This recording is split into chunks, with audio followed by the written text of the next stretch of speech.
Ladies and gentlemen, welcome to the India Today Conclave here in Mumbai, where we are joined by a very special guest, someone well known to this part of the country because he delivered 8 budgets and 1 vote on account, delivered what many people believe was India's dream budget of the late 90s that brought taxation rates down, which is always supported by all of us, has played various roles, finance minister, home minister, and indeed, in his latest avatar, was the chairperson of the Congress manifesto for 2024, which became a huge talking point. Please welcome Mr. P. Chidambaram.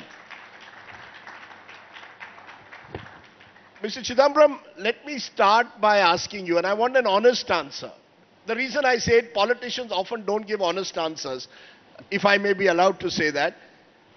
Were you also surprised by the Lok Sabha elections and the fact that the Congress party appeared to exceed all expectations by winning 99 seats? I was not surprised by the results in Kerala and Tamil Nadu. I was unpleasantly surprised by the shortfall in Karnataka and Telangana. And I was pleasantly surprised by our success in the Hindi-speaking states. So, the Hindi-speaking states is what surprised you? Yes. Particularly, presumably, the state of Uttar Pradesh, yes, along with Rajasthan and Haryana. But I want to ask you this, Mr. Chidambaram. At the end of the day, the Prime Minister of the country, for a record third time, or record equaling third time, is Narendra Modi ji. The BJP won 240 seats. The Congress has won 99. Even your India alliance taken together has won less than the BJP. Is there a acknowledgement that for all the rise in the Congress vote share and seats, we still have a BJP-led, Modi-led government? Does the Congress acknowledge that? Because sometimes you get the impression the Congress thinks they won the election. No, I don't think anyone in the Congress says we won the election. The point is against the money, muscle and manipulation of the BJP, the numerous cases that he had instituted against the political opposition leaders, the freezing of the bank accounts of the Congress party on the eve of the election. We complain about what happened in Bangladesh and in Pakistan and in Venezuela, but nobody complains about, nobody protests about these enormous hurdles that were placed in the way of the opposition. We have overcome the obstacles and reduced BJP to less than a majority. My goal was, if BJP can be reduced to a majority, things will change. And I think we have achieved that goal, and we are entitled to celebrate achieving that goal. Are you saying, therefore, the elections were not free and fair? Is P. Chidambaram saying that 2024 elections were not free and fair? Of course, they were not free and fair. How can we fight an election with one hand or both hands tied behind our backs? Our bank accounts were frozen. Please understand that. Can you imagine any other country, say the American elections are going to take place, if the bank accounts of either one party or other party are frozen? Would you accept that as free and fair elections? They were substantially, people were allowed to vote, but there were so many hurdles placed in the way that they are less than fair and less than free. You're saying they're less than fair, less than free. There will be those who say, and we'll come to your manifesto which you brought with you in a moment, but the fact is that the Congress also claimed Samvidhan khatre mein hai. Rahul Gandhi was going around the country with a pocket constitution in his hand, claiming that the constitution was in danger if the BJP was re-elected. Did you willfully spread this misinformation, disinformation, that if the BJP comes to power, reservations will go and Samvidhan khatre mein hai? So, while the elections you claim are not free and fair, did the Congress also play fair? The constitution was in danger. I have campaigned in hundreds of villages. You think the concern is only in a city like Mumbai or Delhi. In the villages, in that short 5-7 minute speech, I have pointed out that the constitution is in danger. How? Because they will amend the constitution. If you did not get the feeling in Delhi, after so many years in Delhi, that they were preparing to amend the constitution, I think you are naive. Even after getting only 240 seats, they are planning to amend the constitution.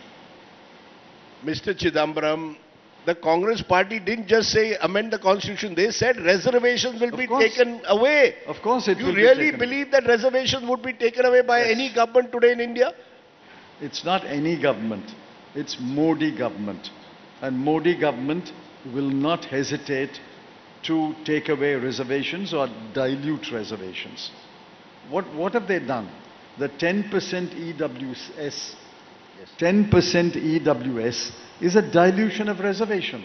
Economically weaker sections getting 10% reservations. Economically weaker sections minus the weaker sections of the scheduled caste, scheduled tribe and OBC. So what is it? Economic weaker sections of the 10% of India. Cleared by the Supreme Court, Mr. Chidambaram. The Supreme Court ruled it constitutional. So when you say Samvidhan khatre mein hai, I want clarity. What is the Samvidhan khatre mein hai that you are claiming that you all went around the country talking about? Let's talk about a minute about the Supreme Court judgment. 5 judges divided 3:2. Have you read the 2 powerful dissents by 2 of the most brilliant judges? So one day that 3:2 can be overturned. And I hope that that 3:2 is overturned soon.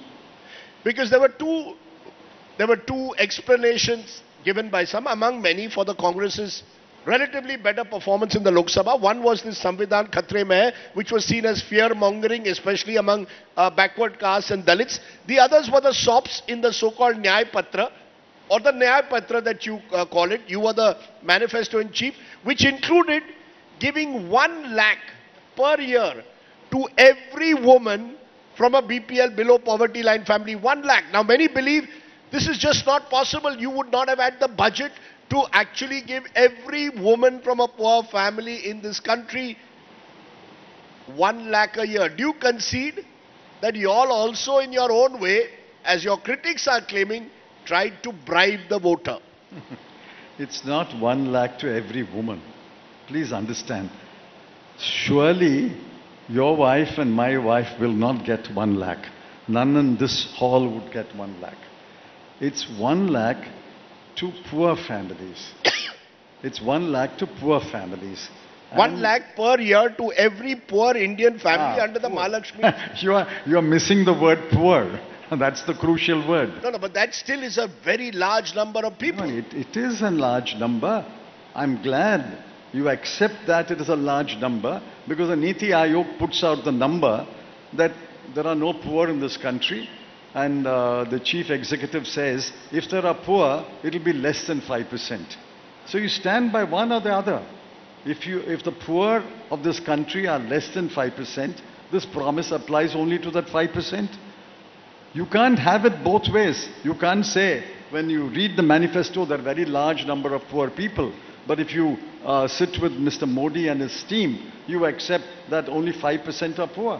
You tell me, what is the number of poor in this country? Sir, what I'm trying to understand from you, and you've been in public life for a long time, you've been finance minister several times. Do you believe we've entered this age of competitive economic populism? We are in Maharashtra, where the ruling party is saying we will give 1,500 rupees per month for every poor woman under the Ladki Bahin scheme. What is the opposition, which includes your party, saying we'll give 2,000 rupees? I saw the same thing happening in Madhya Pradesh. I see it in state after state. Before an election, every party now is announcing direct SOPs benefits. Is that something you're comfortable with? Please understand.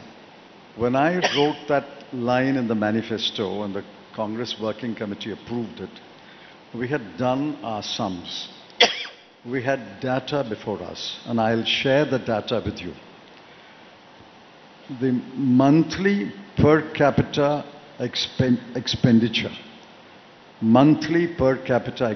what we call NPCE, the median That is 50% are above that, 50% are above that.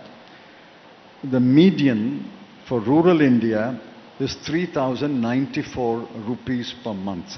That's 100 rupees per month, per day. In urban India, it is 4,963. It's about 150 rupees a day. So 50% of the people of India are spending 100 rupees a day or 150 rupees a day. Now, forget that median. I'm not saying all of them are poor. But look at the bottom 20% and the bottom 10%. The bottom 20% spend 70 to 100 rupees a day, and the bottom 10% spend 60 to 90 rupees a day. So when we say we will address the poverty of the poor Indian family, we are talking about the 10% or the 20%. And that's doable. We have done our arithmetic, we have consulted economists, and we have consulted people who are fiscal experts, and this is doable over a period of 5 years. It's not on day one we will start issuing the checks. There will be selection, there will be adjustments, and over a period of 5 years, it's doable. So when we make a promise, when we made the promise in this manifesto, it was not an empty promise, it was not a hollow promise. I don't want to comment upon hollow promises made by other parties. The promise we made, I defended, and if we had come to power, we would have implemented it. But let me give you where the problem comes, Mr. Chidambaram. The pension scheme. You were among the advocates of the new pension scheme originally, that we cannot go along with an old pension scheme where I get 50% of my last drawn income. Your government moved to change it. The present government brings it. The moment you went into the opposition, Mr. Chidambaram, you opposed it. Now what do we have? A unified pension scheme. Again, you seem to be opposing it, though most people believe it's a useful amendment. Is it in politics that where you stand depends on where you sit? When you're sitting in the opposition, you say one thing. When you're sitting in government, you say one thing. That's the problem in India at the moment. I've counted 5 factual errors in your statement. First, the new pension scheme was introduced by Mr. Vajpayee's government, not by our government, number one. And number two, Vajpayee's government maintained the new pension scheme. We maintained the new pension scheme, and Mr. Modi maintained the new pension scheme for 10 years each.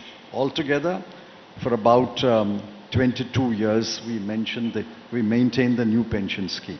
So don't attribute the new pension scheme only to the Congress party, number one. No, you did not oppose it. Just a moment. I maintained the new pension scheme. Why would I maintain the new pension scheme if I did not support it? We supported the new pension scheme because the underlying argument of the new pension scheme is an unfunded pension scheme is a fiscal disaster. I still believe that. Unfunded pension scheme is a disaster. Now, unfortunately, the government employees associations are stoutly opposed to that. And yes, political parties have adopted different positions in different states and state elections, because the state governments have to necessarily, willy-nilly follow the central government. Eventually, they will have to follow. But then, when Mr. Somanathan came to the Finance Committee, I asked him, listen, a committee has been appointed under you. Are you supporting an unfunded pension scheme? He said, no, sir.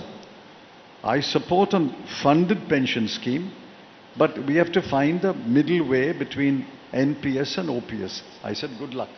As long as you don't dilute the principle that it is a funded pension scheme, I have no objection if you are tweaking the new pension scheme. That's my position. No, that's your position. It's not your That's my party's position. No, sir. You're being, if I Sorry. may, sir, you said I had 5 factual errors. I may point out you're being disingenuous. Show me You where know, the your party... party goes state after state and says we will bring back the old pension scheme. Show From me... Himachal Pradesh to Telangana, you go back. In Rajasthan, old pension scheme. You come on this program and say, sir, unified pension scheme. I support it. It's a middle way. Please tell that to Rahul Gandhi and your words in my mouth. ministers.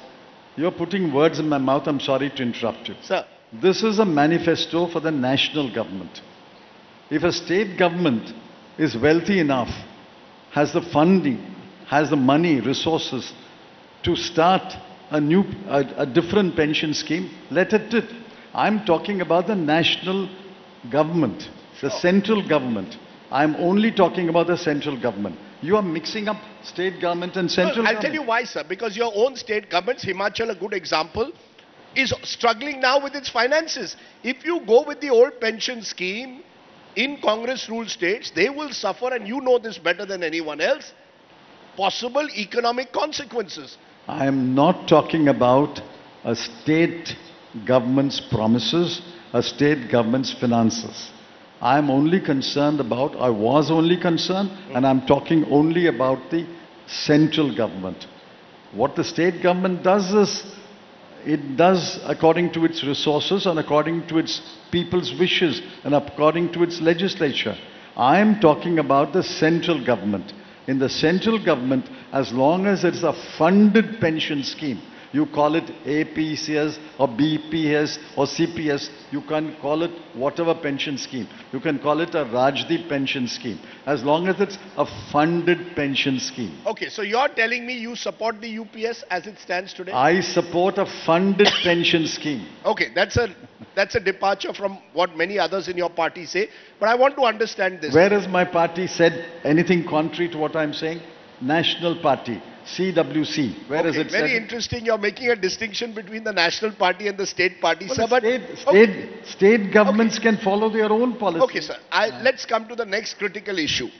In your Nyay Patra, you said Congress will conduct a nationwide socio-economic caste census to enumerate the castes, sub-castes, and their social economic conditions. Based on the data, the party will strengthen the agenda for affirmative action. Then you went beyond that.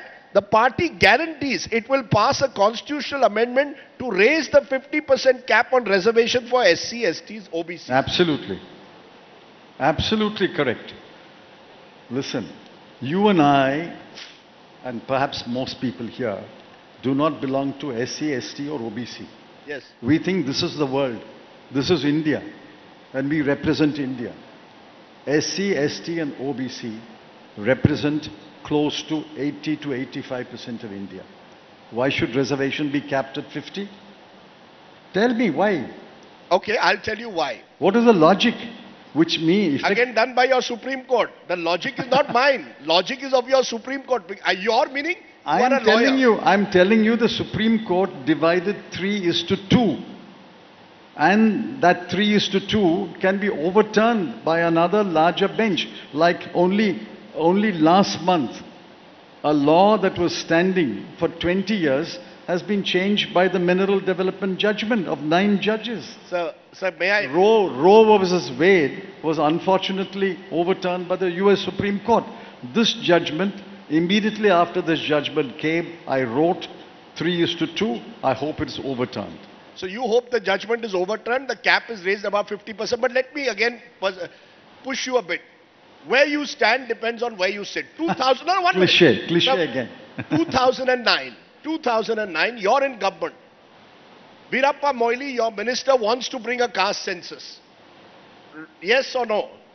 Apparently, I don't know whether you were among those who opposed it, but I was told you were.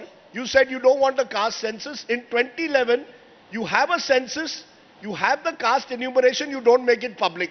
In Karnataka, you carry out a caste survey, you don't make it public. And yet in this Nyay Patra, you are telling us, we want to have caste census for OBC, SC, STs. Where you stand depends on where you sit, Mr. Chidambaram. Third time, a cliché, you should find new clichés, not the cliched cliché. Given to me by Dr. Shashi Tharoor, the party man. Be that as it may. Listen, we support a caste census. When we were in government under Dr. Manmohan Singh, we conducted a socio-economic caste census. Yes. Prior to 1931, every census asked a question of caste. So asking caste in a census, in a regular decennial census or in a special census is not unusual or out of line. Asking a question about a person's caste. We had done it in 2011, the data came, but the data had to be verified and because there were some statisticians had pointed out some errors. We left office in 2014. Now if that caste census is verified and it is credible, why did Mr. Modi not publish it for 10 years? Wait. Why didn't you publish it in 2011? I am telling you the reason. 2011 to 2014, there were errors or supposed errors pointed out in the census. And therefore, we were not able to publish it. If we had come back to power in 2014, I'm sure the credibility of that socio-economic caste census with corrections would have been done and published. But we did not come back to power in 2014. If that caste census is good enough, Mr. Modi can publish it. Why don't you publish it in Karnataka, sir? Karnataka was a different census, not that census. Why are you mixing up the central government's socio-economic caste census with whatever Karnataka conducted under its commission? Sir, where I'm coming from... why are you mixing up the two all the time? Whether it's not at all a mix-up. Whether it's a state government or a central government, a caste census is a caste census. My limited point to you, sir, is this. What do you then do with the socio-economic caste census? Because Rahul Gandhi says, Jitni abadi utna haq. I am in Maharashtra today. Marathas are calling for reservations. There are OBCs who are saying we will not give any of our reservations to the Marathas. You say 50% cap must go. Tomorrow there will be 90% reservation then. Are you okay with that? Is Mr. P. Chidambaram a votary of India's economic liberalization, presumably of a merit-oriented society, whose party in 1984 put out a poster saying India must be driven by merit, not caste, is telling me in 2024, 40 years later, that caste will be the barometer for government action, affirmative action? This is an entrenched, deep-seated flaw in people who do not belong to the SC, SC and OBC. We believe that merit is associated only with certain sections of the people who have been through the centuries privileged, having access to land, having access to jobs, having access to education, having access to wealth, and merit does not apply to the SC, ST and OBC. I reject that. When we say merit, merit must be tempered by equality, equal opportunity. After you give equal opportunity to everyone in a largely, by and large, equal society where every man, woman is equal to the other, then you can talk about merit. So I'm glad you're saying this. Whole concept of affirmative action, whole concept of reservation is based on the fact that there is merit. Merit is evenly distributed throughout the country. Look at our cricket. When I was growing up and I was playing cricket in school, the cricket players of India came from 4 or 5 metropolitan cities. Today they come from villages. Where are our chess players coming? Chess players are coming, the champions are coming from 4 or 5 metropolitan cities. I'm proud that Chennai is one among them. But you popularize chess, it's spreading, you will find chess champions coming from villages.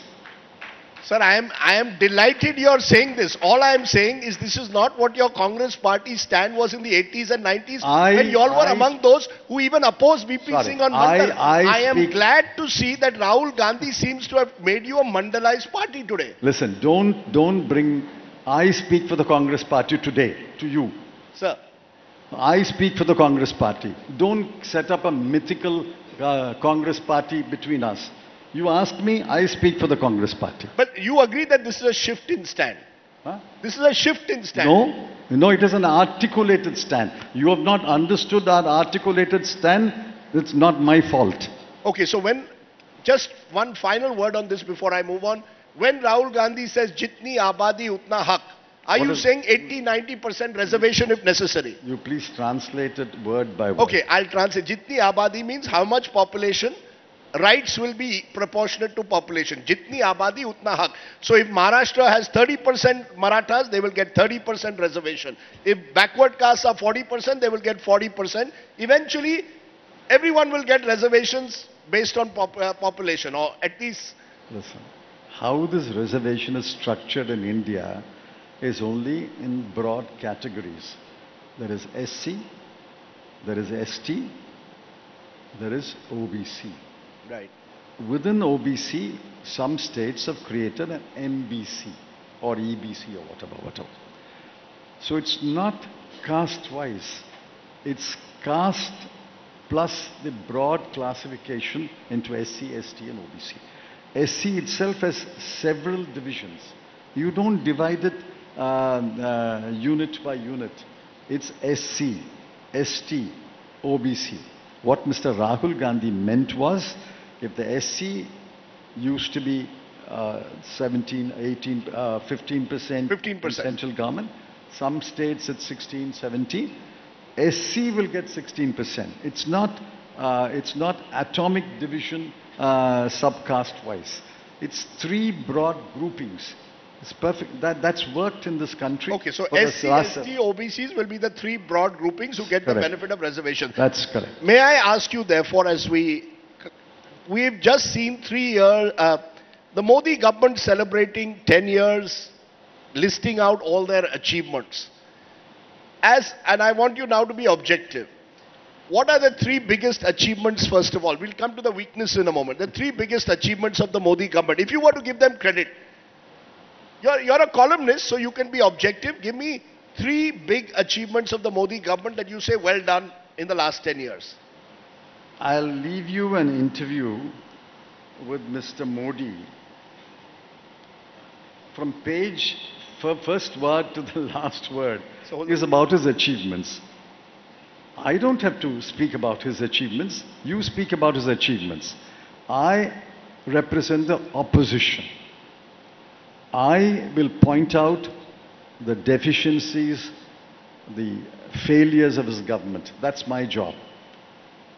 His job is to extol his virtues and his achievements. Would you agree Your job is to judge. Would you agree that infrastructure in particular, cleaning up the banking sector and digital infrastructure are three big achievements? Because I remember on the floor of the House, you had raised questions over UPI and whether some poor farmer in a village would be able to use digital.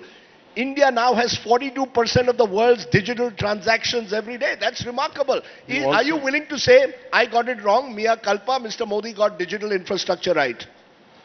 All right. Firstly, I pointed out the shortfalls of the digital architecture which they are rolling out in certain context. The context was, the government said, the Prime Minister said, we are moving towards a cashless society. I pointed out, how can you be a cashless society? Even Germany and Europe is not a cashless society.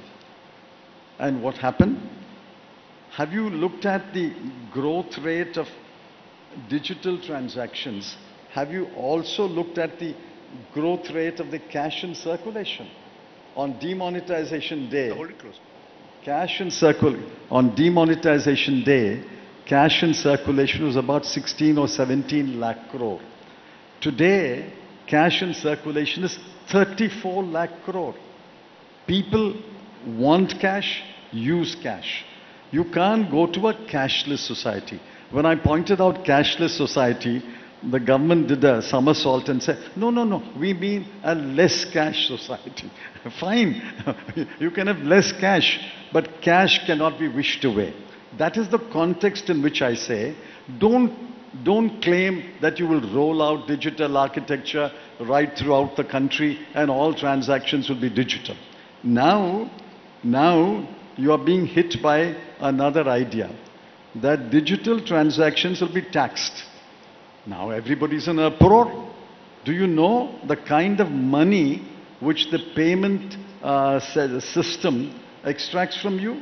Every time you use a cash card, a credit card, a debit card, you do a digital transaction, somebody's making a huge amount of money. When I give you cash, nobody in between makes money. Now it's hitting people that digital is useful, digital is a great improvement, digital has made money transfers very good. Nobody is questioning that. But digital will be there, cash will also be there.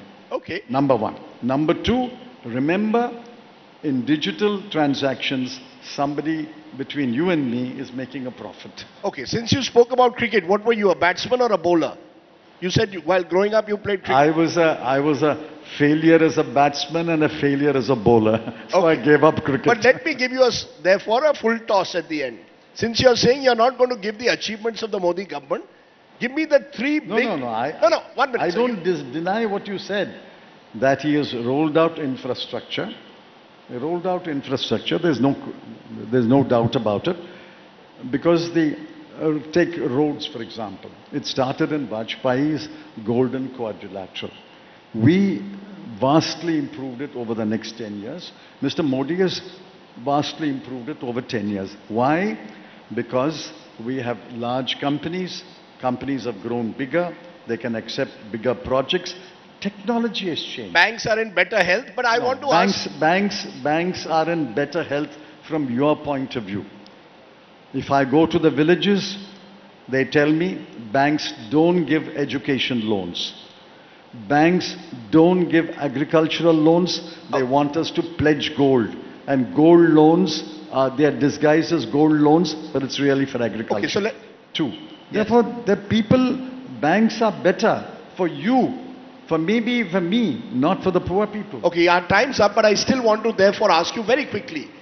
The three things that the Congress party would do, which this government has not done, the three weaknesses of the Modi, easier for you, that's why I said full toss.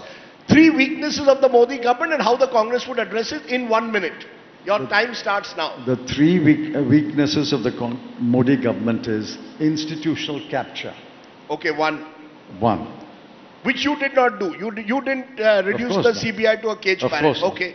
Institutions are not CBI and ED. Institutions are the various, for example, the environmental committees are 60% to 70% vacant. Okay. Environmental Protection Committee. Institutional capture, institutional neglect is number one. Which you would change, right? Number two. There is infrastructure is being built, no doubt about it, but it's not infrastructure for the poor.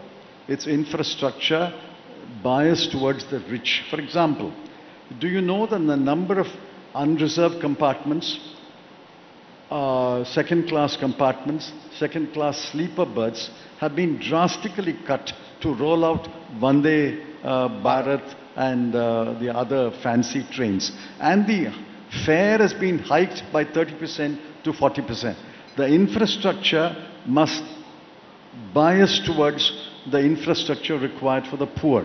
You build your national highways where you can drive your Mercedes-Benz, but also build the rural road to the village. Make sure that the water supply to the village. Third and final. Number two. Number three, this misuse of investigating agency, which is holding back our economic growth. I have spoken to hundreds. I was on a flight yesterday. One flight, I met a couple of industrialists, one flight. Everybody has a fear. Everybody has a fear that somebody will knock on his door in the midnight. Small businessmen to big businessmen, which is holding back economic. See, trade, MSMEs, particularly trade in the MSMEs, export, import, all that depends.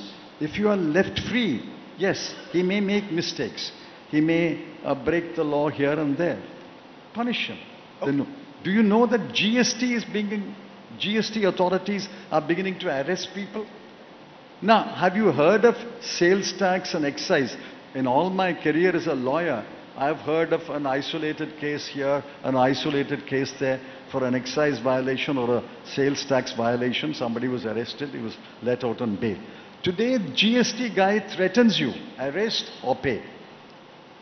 Pay or arrest. Now, if GST is going to become another ED, another SFIO, another CBI, another the Narcotics Bureau, they won't tell you. Talk to them separately. Okay, you're saying fear is in the air. Fear is in the air. We banished some of it. We prevented spreading by this election result, and I congratulate the people of India for cutting down Mr. Modi to size. I wish they had cut him down by another 40 seats, he would not be in power. Well, if they had cut him down by another 40, you might have become finance minister once again. Well, I'm not looking to become finance minister, but we would have certainly, if I become minister, I'll become a minister for cleaning up. 2 years it will take to clean up all the monstrosities that they have done to various parts of Indian government. Okay. Mr. P. Chidambaram was speaking very plainly. I hope that the ED doesn't knock on your door tomorrow morning. With that hope, I leave you here. Ladies and gentlemen, P. Chidambaram on the Congress manifesto and what he believes is right and wrong with the Modi government. Thank you so much, sir, for joining us. Thank you.